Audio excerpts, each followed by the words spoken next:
शहर के पॉश इलाके में एक प्रसिद्ध व्यापारी राजेश वर्मा की संदिग्ध परिस्थितियों में हत्या हो जाती है। राजेश वर्मा का शव उनके घर की लाइब्रेरी में मिलता है। पुलिस को उनकी कुर्सी के पास एक खून से सना चाकू और एक टूटी हुई कांच की बोतल मिलती है। पुलिस अधिकारी विक्रम चौहान इस मामले की तहकीकात शुरू करते हैं। सबसे पहले वे राजेश के घर के कर्मचारियों और परिवार के सदस्यों से पूछताछ करते हैं। 1. राजेश की पत्नी कविता वर्मा 2, उनके छोटे भाई अजय वर्मा 3, घरेलू नौकर रामू 4, राजेश के business partner Sanjay Malhotra. Forensic team को लाइब्रेरी में टूटे हुए शीशे के पास एक छोटे से कागज का टुकड़ा मिलता है जिस पर धोखा लिखा होता है।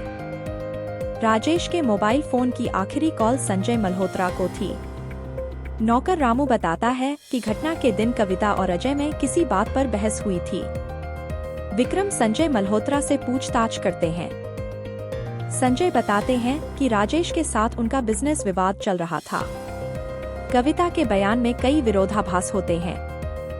अजय पर शक तब बढ़ता है जब पता चलता है कि उसने हाल ही में राजेश की वसीयत बदलने की कोशिश की थी।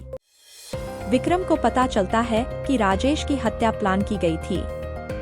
रामू चोरी छिपे जानकारी देता है कि कविता और अजय एक दूसरे से काफी करीब थे। फॉरेंसिक रिपोर्ट से खुलासा होता है कि कांच की बोतल में जहर था। सभी सबूत जोड़ने के बाद विक्रम को पता चलता है कि कविता और अजय ने मिलकर राजेश की हत्या की। योजना यह थी कि जहर देकर हत्या को आत्महत्या के रूप में दिखाया जाए, लेकिन राजेश ने आखिरी समय में संघर्ष किया जिससे चाकू का इस्तेमाल हुआ। विक्रम ने कविता और अजय को रंगे हाथों पकड़ लिया जब वे वसीयत के दस्तावेज नष्ट करने की कोशिश कर रहे थे। अदालत में सबूतों के आधार पर दोनों को सजा हो जाती है। छुपे हुए साजिश एक ऐसी कहानी है जिसमें बताया गया है कि लालच और धोखे का अंत हमेशा बुरा होता है। पुलिस अधिकारी विक्रम चौहान की सूझबूझ से एक जटिल केस सुलझा।